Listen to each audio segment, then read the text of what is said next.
Sebenarnya aku mau cerita terkait dengan masih banyaknya pandangan-pandangan orang ke mahasiswa Fakultas Hukum khususnya ya, yang persepsinya itu masih masih kurang tepat untuk diberikan kepada mahasiswa Fakultas Hukum.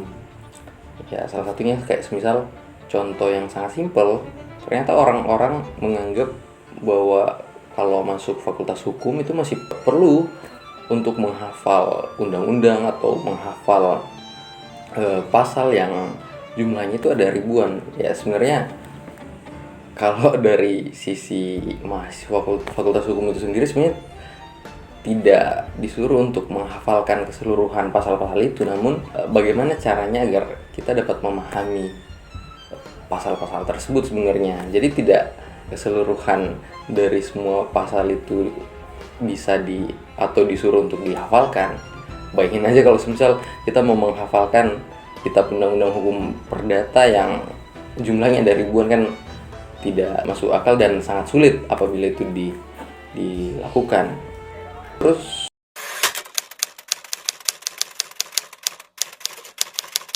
stigma yang lain mungkin terkait dengan mahasiswa Fakultas Hukum yang sering untuk turun aksi atau turun demo sangat kritis menjadi mahasiswa, tapi sebenarnya pada faktanya tuh nggak semua mahasiswa seperti itu. Tidak semua mahasiswa Fakultas Hukum itu punya pemikiran yang kritis terkait isu sosial atau isu politik hukum, dan saat ada sesuatu yang salah mereka semua turun ke jalan untuk aksi. Itu tidak semua seperti itu. Namun memang pada dasarnya mahasiswa Fakultas Hukum dituntut agar dapat berpikir kritis terkait berbagai permasalahan yang terjadi di masyarakat.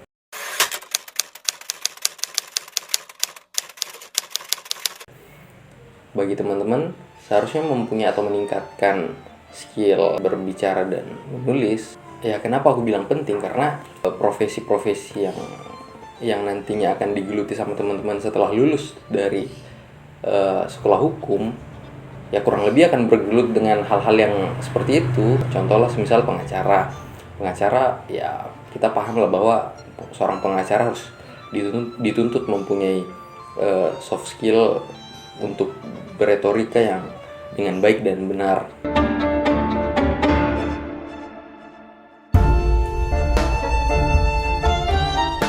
Atau kalau misal konsultan hukum atau orang-orang yang memberikan advice atau saran hukum, ya kalau bukan secara lisan maka secara tulisan. Maka ya teman-teman harus bisa membuat sebuah tulisan yang sekiranya dapat langsung tajam dan dapat menyelesaikan permasalahan dari orang-orang tersebut. Kalau misal teman-teman punya skill untuk menulis, maka itu akan sangat menunjang bagaimana profesi teman-teman ke depannya.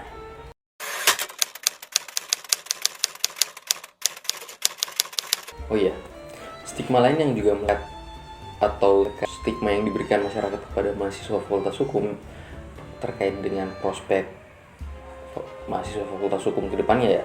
Jadi banyak yang berpikir bahwa menjadi mahasiswa Fakultas Hukum itu keluarnya nanti jadi pengacara atau hakim atau jaksa, hanya berputar pada 3 profesi itu aja. Padahal ya pada faktanya kita punya banyak peluang atau prospek yang sangat luas, tidak hanya tertutup pada 3 profesi itu saja. Terus juga persepsi yang salah tentang hukum yang ada di masyarakat itu mungkin ini sih yang paling sering, bahwa pengacara itu ternyata membela orang yang salah, atau kerjaan pengacara itu membela ya koruptor-koruptor yang terlibat dengan korupsi yang nilainya besar-besaran, ataupun pengacara itu membela orang yang membunuh. Ya persepsi tersebut ternyata masih sangat kuat di masyarakat. Pengacara itu hanya membela apa yang menjadi hak dari seorang terdakwa. Jadi pengacara itu tidak serta-merta dia membela orang tersebut untuk kemudian menjanjikan kebebasan atau menjanjikan orang tersebut terlepas dari segala tuduhan, tidak. Tapi yang dibela adalah bagaimana orang-orang tersebut mendapatkan haknya selama diinterogasi ataupun selama diperiksa oleh penyidik ataupun dituduhkan melakukan sebuah perbuatan oleh jaksa. Itu adalah apa-apa yang dibela sama pengacara untuk melindungi hak-hak dari seorang terdakwa. Jadi aku pikir masih ada persepsi yang miss atau kurang tepat terhadap pengacara apabila kita melegatkan dia terkait dengan dia menolong orang-orang yang membela orang-orang yang salah.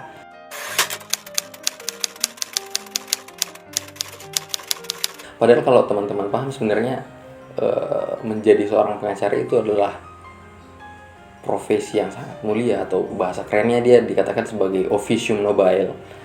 Dia adalah profesi yang mulia karena bertujuan untuk menolong atau membantu seseorang yang sedang terzolimi.